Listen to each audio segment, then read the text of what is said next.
chỉ lấy của còn cũng ô cũng không có tiêu in lúc chúng ta khác rồi sáng luôn là anh ông khởi cũng tiêu rồi sáng rồi thì chuan rồi cuối năm là đi anh ông lưu tôn nha chú rồi cuối năm là chú tụi nghe đi chỉ phải hậu thế là qua chú ama nghe thì rồi cuối năm là chú anh trong trái ô ô là qua anh bắt hiện anh tu ini suai na le kompui na azara zenga bom no pastor bial kompui poison na azam di na ono thimta a ini kai suai ko na zong so ang lo ma lo bu kan sula che sani na nang ma beturin lalpa ini te kan lo ku bom ta a i fakla kan sakte zai pol te na an sa bom te tu sil tu sai bom te in lalpa imi te ni tu chak tharla tharal lo mal so la thar kan lo cham ti na kan thil ti chang sang te na mal so sa kam che in tu sil tu ko lalpa na in ron din pula ai buat sai na ka nang lo na che he ni min chandam tu iswa hin kan ti che amen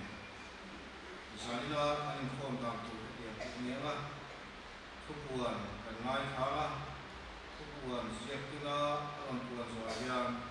สายโพฟิลเฟมปกชันสวมละฟิลเฟมปกชันเต้นสายจอยยันโคโลนลำน้ำหุ่นน้องละโคโลนทางที่เอ็นกว่าเอชการเนื้อหากันเซนโบอิสกันสวมละโคโลนท่านจอยยันสายโพเซนโบอิสกันสวมจุดเด่นหาละฮะซึ่งมีสองชวนเทียนฟังนักลาสหวังละคริสเตียนนับบุนับบาร์สกุลสมบูรณ์ทุนนะนังมาที่เราคุยกันสวยใจอ่อนนังเทียนก็คุยที่นักละสักละจะมีการสักวันชวนเองทุกสิ่งตัวอุปาเจริญเพียงเบียนะสวมละทุกสิ่งตัวน่าตัวสวยสวยเบียใจอ่อนเต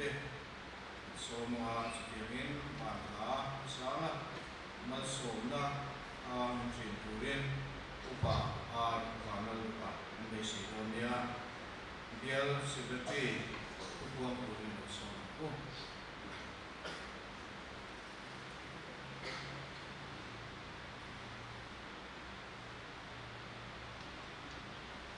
ปัทยานสวยดินเซลโบกโนดปัสเบียลอินโฟกุยไปสองประคันนัชูการฟังส่งเสียละนี่เป็นละคอมมิตี้ไปหมดช่วยไปเลี้ยงเราเรียกไปเดินแต่มันต้องกินเราวันเวลาว่างต้องกินเราอย่างที่พวกกันจะว่า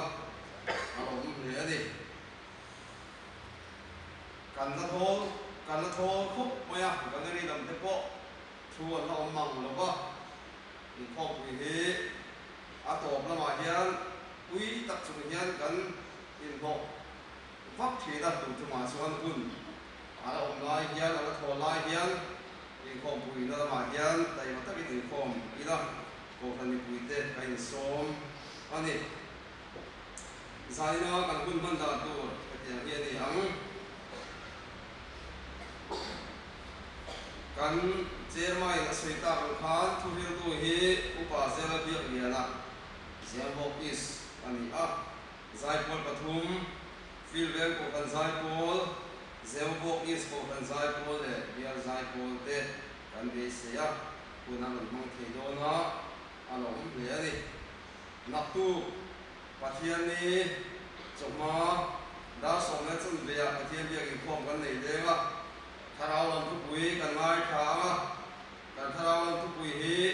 ที่เสียมดังเท่ๆนะสันสิทธิ์ชิลรอบุญเรียกจ้าสมดีอันนี้อ่ะทุกปุยเสดูอุปาลังฟังพิมาฟิลเฟนกงฟันอันนี้อังใจโพลอันนี้กันเบียเสียเซมโบกโนดกันใจโพลเลยเบียใจโพลที่กันเบียเสียอันนี้จนนู้อินฟอร์มฮีนั่นป้าจันเบียสักเมนอันนี้อ่ะเชตูพาสอร์เอสดังเลียนซาระอันนี้อ่ะใจโพลฮีเซลบอกสาวกงฟันเล่ฟิลเฟนกงฟันจะกินกันเบียเสียโดนบอกอันนี้ใจ zanin kom program buang le ma ni da zanda se ya pathian bi kom kan nei le ma Valedik Prasarmon Chairman Kalsua Upa ICB Zal Nen Train kan ngai khatawani Zai Paul Pathum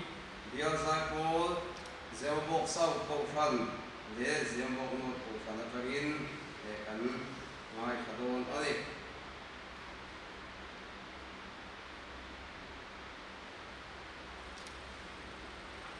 in Paul Hona kan tuan main Polong chung chang ni kan tuang le ge zanin atang hian in hom a tholom kan la khom chana in din zan le pathian ni choma o zanin atangin in hom piang in tholom kan la khom chu ko do na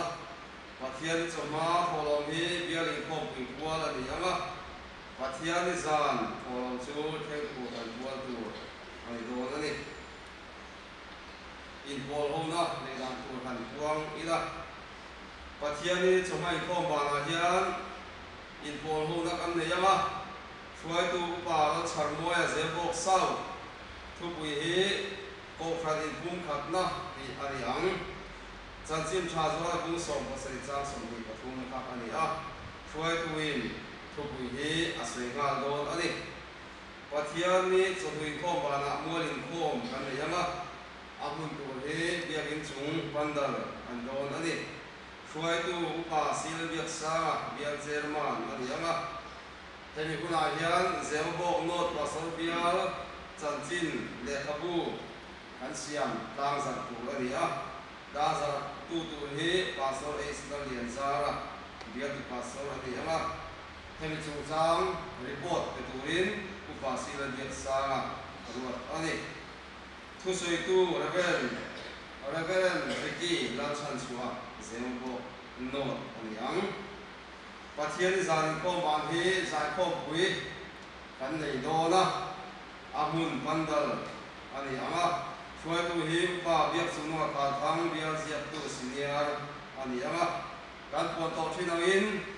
heng in pol khom na kan soi ta thrang thrang khan chadenga takin kalon turin ko kan pui te ka in na abikin zai khom pui kan nei tura pe chuan theng ko kan pu ai hong le ma lim ta ka tharau lam ma som na dong tura zai khom ma hian theni zana in khom lo te po hi ma ni ko kan na in khom te po in khom ba na ma zai khom puya lo te turin kai som ani naktu pathian chonu lalpa zabia supplement kan nei buna biak pastorin supplement kil pui tura asom te termi te hiania kan siarage zembok lot ko kan train upa ar vanal duwa upa h lal chuama upa h buang thanga upa la somriana upa kesilal pian thanga upa la thangmoya upa viva lal shuaya upa lal vensa pachuao upa del wingiana upa silal shualiana upa mi lal chamreya zembok sau ko kan train upa stevia zara le upa valan chaka zembok is ko kan train upa sangzama upa zela biandiana filbel ko kan train upa alal muan puya upa lal fam kima le andiama ka minister te atagin reverend sika kulian filbel reverend el shangzawa zembok not Reverend Ricky Lalchan Chua Zembok Not te ani ang Nizam Khan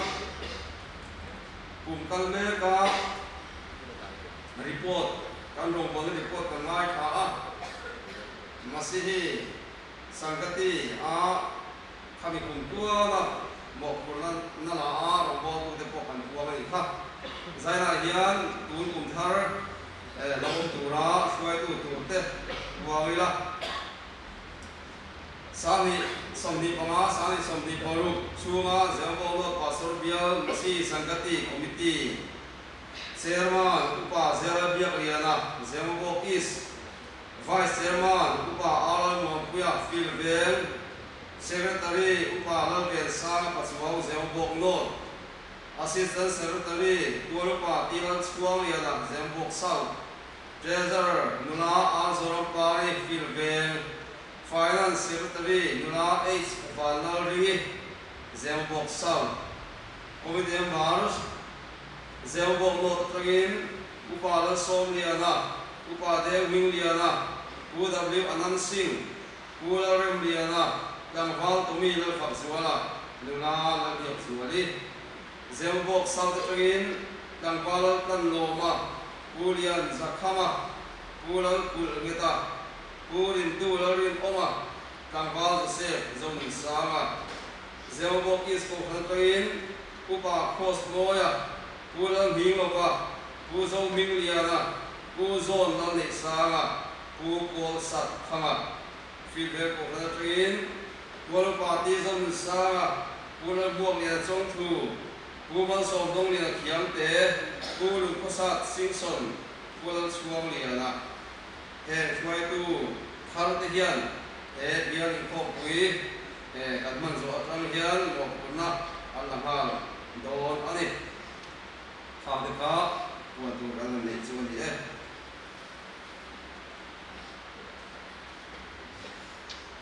Philippine Ocean Sai Pote so mga andina Sai so hianin forum kontute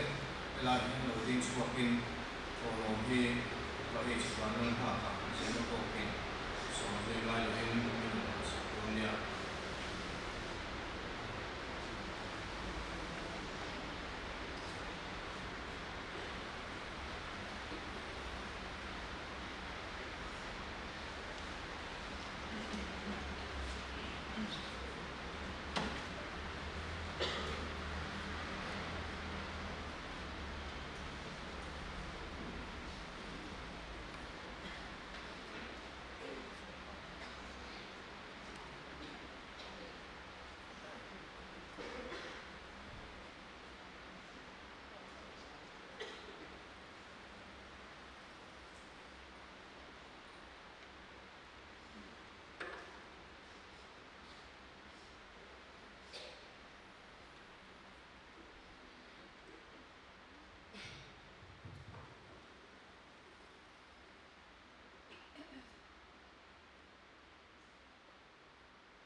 ini coba itu lalwa trong berkan petian itu kan inform kita kan itu enak kan trong lom tu kan kita kan jangan man inform dia lebih kan dia tim kan mau ya kalau kita coba mau ini cerita ini setelah ini kita yang lalpa kan petian so mau yang dia kita turin Ikharah ini satu jenis kami bukti kita jadi kita nang mati bayi buka kan lokal bualin kan rencana untuk deh kapal untuk deh mak kan inform mereka hei lalpa kan petian ikut dan hujan amal soalnya kan pernah lalu setelah ikut yang 5 kan lalpa itu minta tentang ramai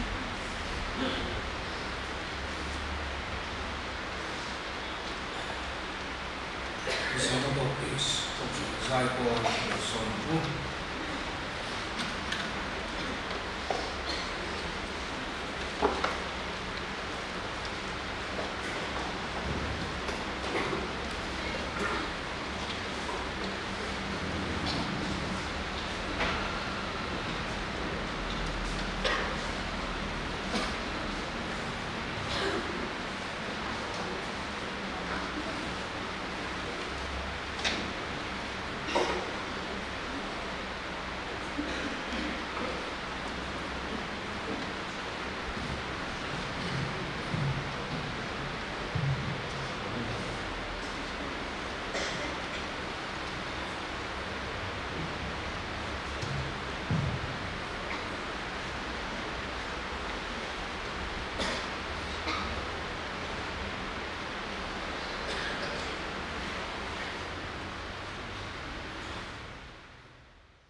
an sa pathian kan choi moinan Christian Bodon Rar Jun so na ma thero pui kan soi zai bom kan pathian pui e bom in an sa mat an sa so hian sil pui na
Sain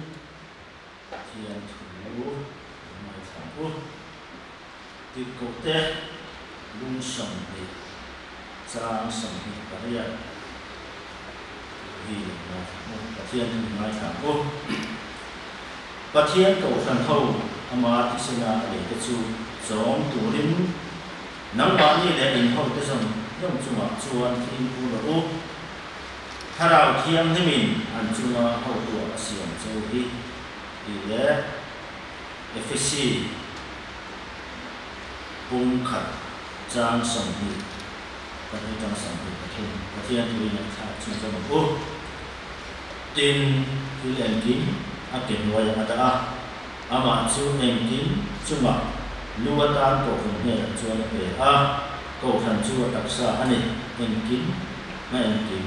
ที่ขัดตู้ความกินนะจูเทียนไว้จงใจโอ้เลยป่ะมีห้องตู้เจ้าบอกน้องพาสต้าเรียนครอบครัวไว้สอนห้องนี้จากไปไปที่เราเทียนมีหนึ่งโอ้เจ้าที่เชื่อตะวันน้องดูกันชิลเจ้าป่าจากเนี่ยดูกันเนี่ยดูกันดูตัวเลยไปที่เราเทียนมีหนึ่งคุยแล้วโอ้ทำตามไม่สอนแล้วเลยป่ะนั้นกินกันต่อในกันในกันบริณที่เข้าไปนะเลยไปสุดที่สามกันดีเลยเจ้า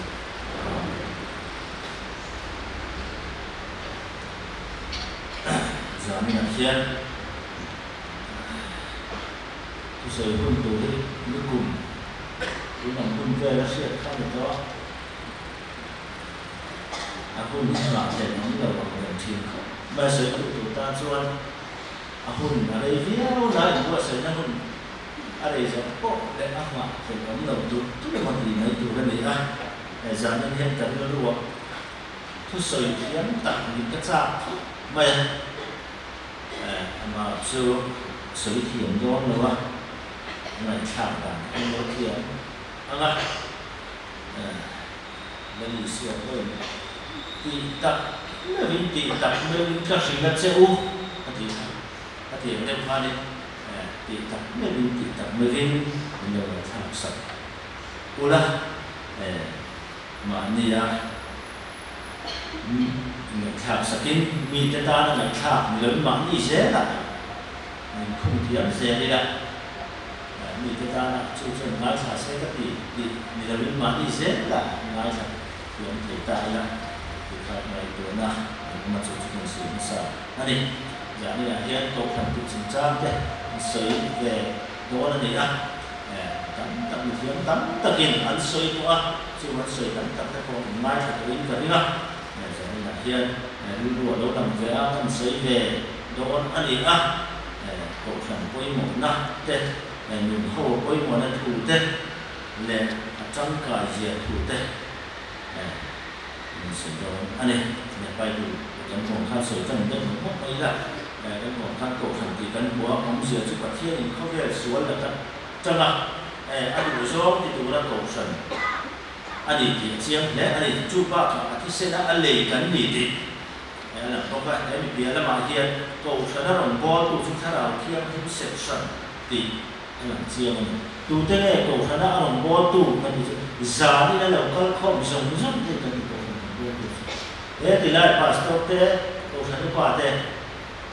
อันสร้างจงหรือลัลปานหรือเราจะอันขัดฟัดกันเราบอลตัวฟัดกันคือว่าเนี่ยตัวฉันรำบอตัวที่สุดท้ายที่ยังที่สุดฉันอันนี้ที่ชวนตัวฉันไม่ใช่ชวนป้าเลยถ้าเราเที่ยงทิ้งอะไรอุ่นละมั้งทุกคนน่ะก็ตัวฉันเสียแล้วหลังตัวทุกท่านคนน่ะก็แล้วหลังโซ่เสียดิตัวคนที่กันชิมแม่กันทุกอยากขาดตัวฉันเสียตั้งแต่อะไรหลังตัวนี้ฉันได้สิ่งหลักที่ก็เป็นสิ่งตัวตัวฉันเราเล่นหลักการมองเต้อันนี้มองเต้อารมณ์สวยเสียตัวเต้อาจจะหลังบางช่วงให้เกิดช่วยนะตัวนักจะสั่งกันเสียนี่ตัวฉันถ้ามีการสูญเสียครับคุณผู้นักเรียนกันเราถึงแม้ไอ้ประเทศนี้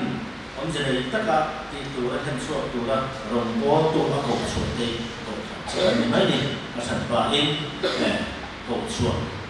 แต่พออันนี้ยังเอามาจุดปีนี้มาชวน ประเทศนี่อารมณ์บ่ตัวละเล่นชั่วเดียวอัดปีตัวติเล่นชั่วเดียวตัวกระทำโกฟันนี่จุดนี้ไม่นี่โกฟันเฮียบุญนะตับอะไรไบเบิลจะเสียละจะหันคุณสอนแล้วเสียจวนโกฟันที่เบราเดี๋ยวเบราพูดเดี๋ยวเบรากวางเดี๋ยวยิงกันหัวเดี๋ยวส่วนนี้ตัวนี้เบรากันนี่เบราพูดสุดที่ชัวกันนี่อันนี้เบรากวางจุดกันที่กันนี่เบรากันว่าเบราพูดกันว่าเบรากวางกันบอกกันนี่แต่ขาดไอ้เรื่องนี้กันนี่วิ่งตัวเด็กเบรากันนี่เบราพูดสุดที่ชัวนี่เบรากวางจุดกันที่กันนี่โตกันที่ฟิลเบรแต่ผมนั่นตัวอาเซียอันนี้เราว่า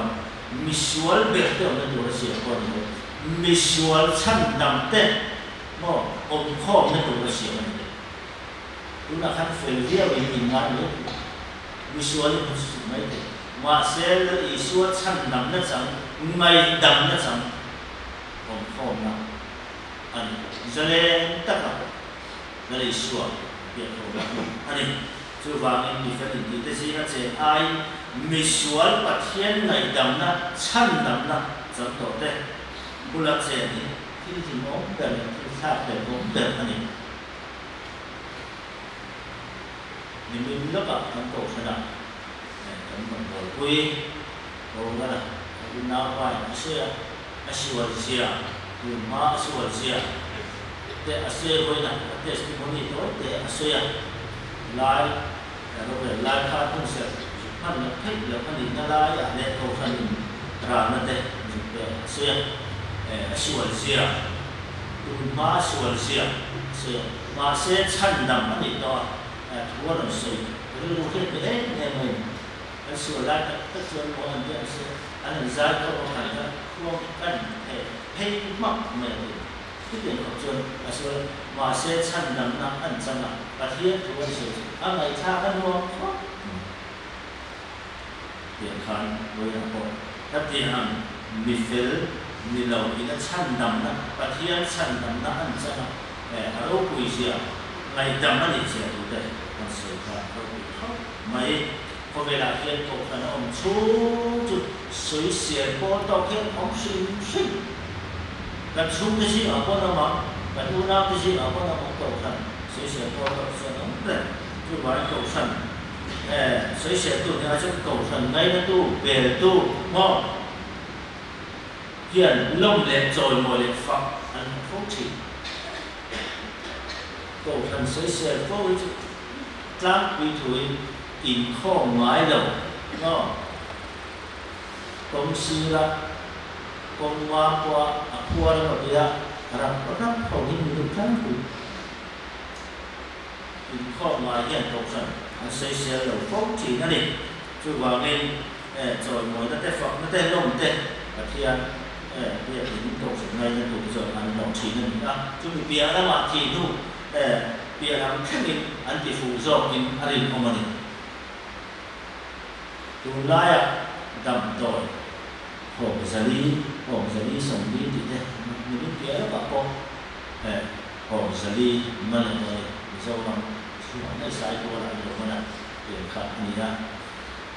ทุกคนครับเนี่ยตัวน่ะคือผมไว้เนี่ยโตสันป่วยหมดนะดังเล็กชวนดูปุ้ยภาษากันในพาสตอร์นำลงตัวคนที่บ้านดำชูตาหนักอินในตุริน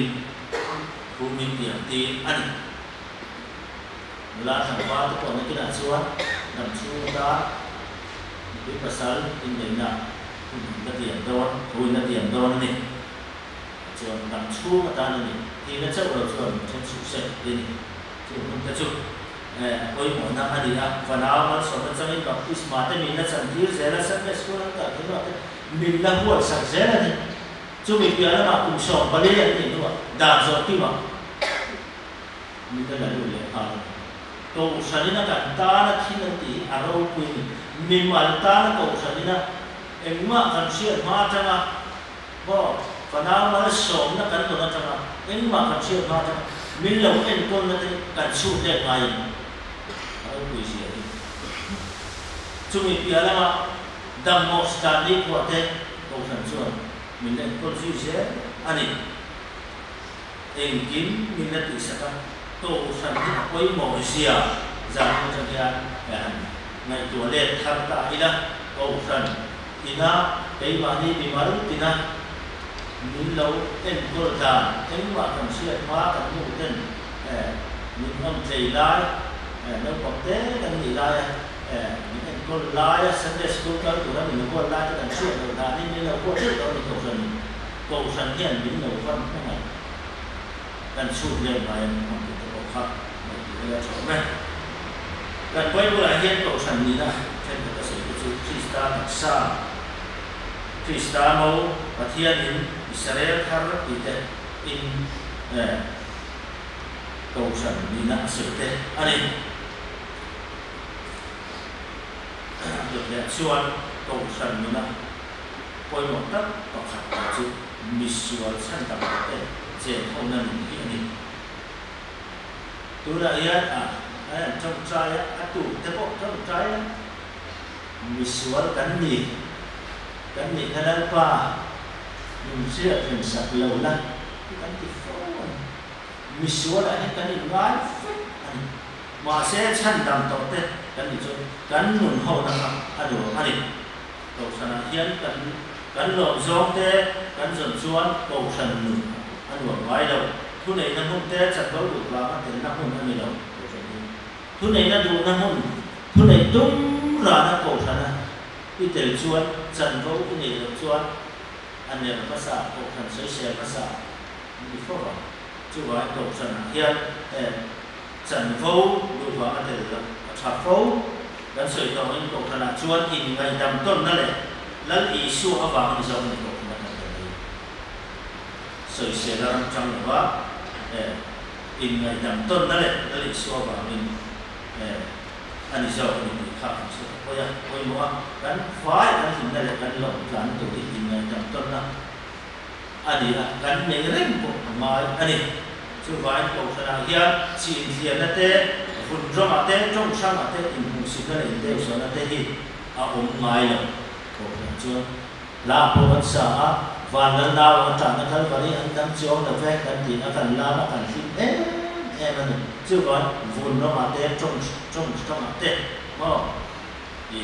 cuộc sống chuan thì một sự nặng ông là cái gì có về là hiện dấu trong đầu tiên và thiên thì sợi nặng thành mới được trong chưa cái là trong một sự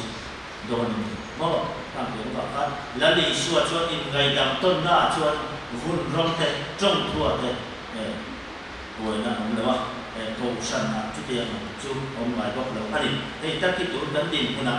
gắn kiện dùng dễ mà là cái hôn đầu là cái dễ của nó cầu thần mê là gì chứ cả phần mình quên một rất quên một anh chú gọi cầu thần mình để tụ chuan mà đi rồi nó cầu thần phong kim lâu na lái xiềng chạy tung phúc chỉ là cầu đi chuan cầu thần tới về gì Sunday school mình đã nghĩ chia in cầu thần tin là hiện tượng này muốn thu mà chạy ra muốn khắc được thôi mà muốn dễ muốn là lúc đó dễ ra nên bây giờ cho ông coi là lúc này cái con về đâu con thì ta phù là lâu nhá rồi số đây mấy thì ta mình đã nghĩ chia thì ta nhận được mà cầu thần mi anh ngay về để thôi mình làm được mà các thầy là mà cầu thần sấy sẽ tự nhiên không chỉ là gì chú qua còn qua tu nương dệt mũi chả làm do in cái sợi phốt chủ cái sợi phốt chỉ tu sẽ làm mà sợi đầu tu in công in chú mà cầu thần suy tu tê cầu thần vòng bó tu tê cái mũi phần áo tất cả cái sợi tu thành được chả lại tất cả cầu thần thì sẽ tất cả và lại tất cả cái như thế cầu thần rong bó tùng nung giật mũi chả làm do mình cần sự phô hiện cầu thần như là tình huống mà này cầu thần sẽ làm trong chỉ cái sự tua tụ cái mà đi xuống qua thấu cái gì phúc chỉ vài sẽ là tôi một phúc vậy thì xua diệu tiên này bay buôn diệu tiên cái thế in giờ mình cũng cái này cầu thần trước cái đuổi mấy này dòng xí là ba sấy xe rèn xí à câu thành chuột của bằng xí đâu có tiền bị thế khan của thà chỉ na chú vào mình là đi xóa diệt tin là thế Bible diệt tin là thế ôi đi giống như là ông thấy là chú anh muốn biết mà anh đi là thiên của các công sự thế Bible là thu linh thế thì cũng chắc là câu thành một số anh muốn mới thu linh sống vấn đề tôi đã nghe đấy thì nó ăn sấy đẹp và thì na ăn sấy đẹp và thì nó thì sấy thì cái tấm nó tụt lồng này thầy đi kể ra cảm thôi là cái hội hiện đi là cái hành trang cái hội hiện hành chia chỉ đi là sấy chỉ đi là hàng tiền cái mình tham cái là cái chia là cái tổ thành nung mà địa rồi khá là tổ thành nung rồi vừa mà thầu hôn nó trả tên lồng chỉ nó đi phim chuồn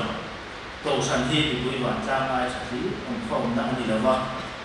anh đừng mẹ đàn ai trả cho cái mình tung tụ để không nó cũng làm sao này là tổ thành hi bị bụi vạn trang ai trả phí ông không nó đi đâu vào anh đừng mẹ đàn ai trả cho anh mình tung tụ để không nó cũng làm sao cái điều lúc phải mày lại chủ hiện anh đừng mẹ đàn ai trả mình tung tụ để không nó cũng làm chú giờ này trong nhà thành tu thằng lệ ta đi là bây giờ phải lai thằng đi thắt đấy alo một em mà cái má ở đâu vậy ta là chưa đủ hợp lý sáng là có sống sao được và nó Christian xuống của anh về em anh trông trai nó làm như thế thì sẽ phải lai để kinh tế để cho cái khăn cái điều không bằng anh đi làm cái có sửa đấy đúng không rồi bạn phải lai đầu tiên thế alo một em mà này câu thành bút kể với một tắc mấy anh gì à xuống qua ba đi đó câu thành anh người ta mà hành có tiền là thế thì buổi sự đi đó câu thành phong sản phẩm dễ là hình dung câu thành phong rồi các tỷ đàn sẽ in câu thành sống cái bộ hen nó là tin sầu về dễ thế mà điểm khan và phải lại còn trong khai sầu dễ anh mình làm đấy làm ai chỉ do cái nun anh thành sầu bé lại được câu sân người chia thế câu cái chi phí thì là cần nông thiện là quay múa anh đi con cái chi phí đó câu chia thế câu sân xuôi tu thế câu sân của mình thì là một hành nông sản thiện khan câu sân nùn câu sân xuống có nùn nông nùn đâu anh đi pastor và khả thiện Christian đã công đủ là in khom na hun asi saka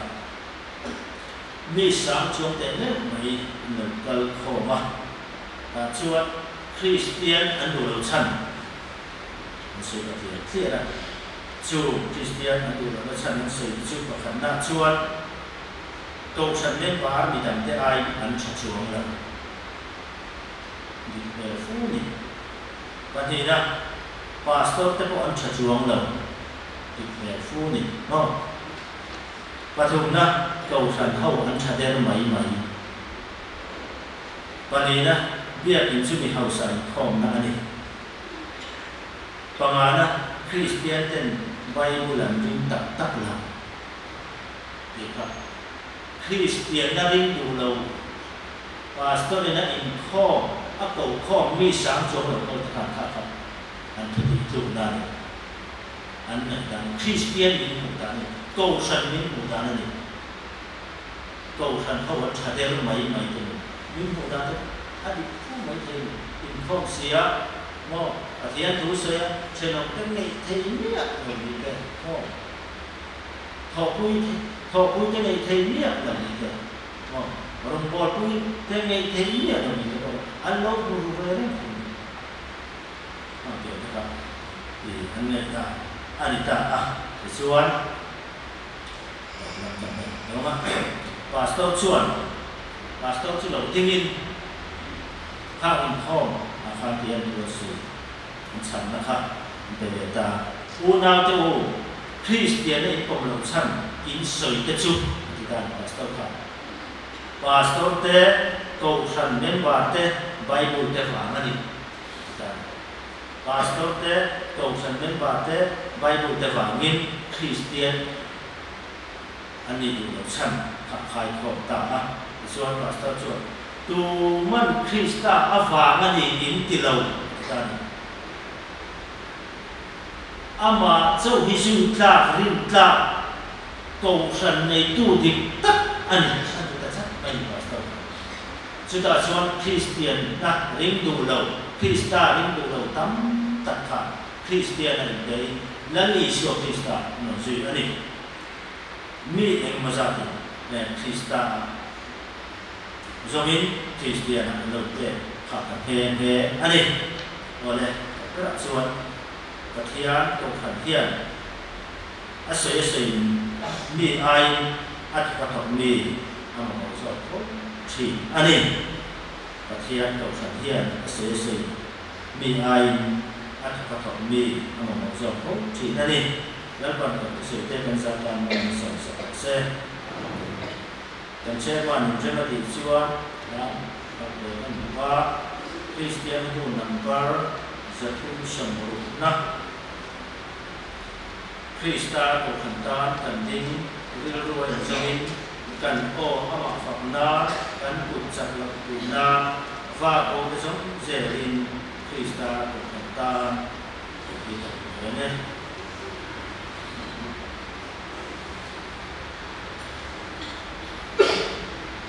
dia sai ko so anin rasa so dia siap kui buat tu te orang amat yang soal yang sudah datang sesuatunya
zanin in khom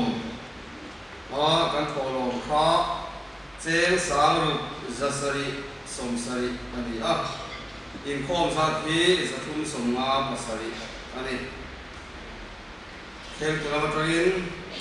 in khom zong tan thekui in tur in khom bana hian om do na palai zai in khom zong te palai kan ti khan ro rel chaw khai ngai nge in khom zong te thekui hi chang chu turin a theng ku ten ni nge ani in duai la ma hian lum ta tu la ni Filven ko zai ko te Zemabo is ko zai ko te zai ko te moi tak mai no sa tiam e ti a long ko soini Christian na number thum sum na tiam fa chamana asama mi so hiarin ma som na suin par ban ban kan ko chimania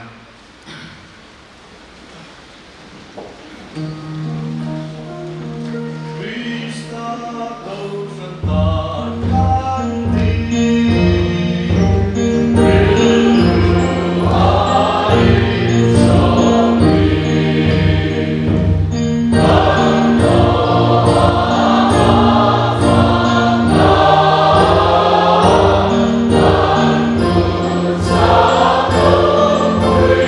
lỡ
te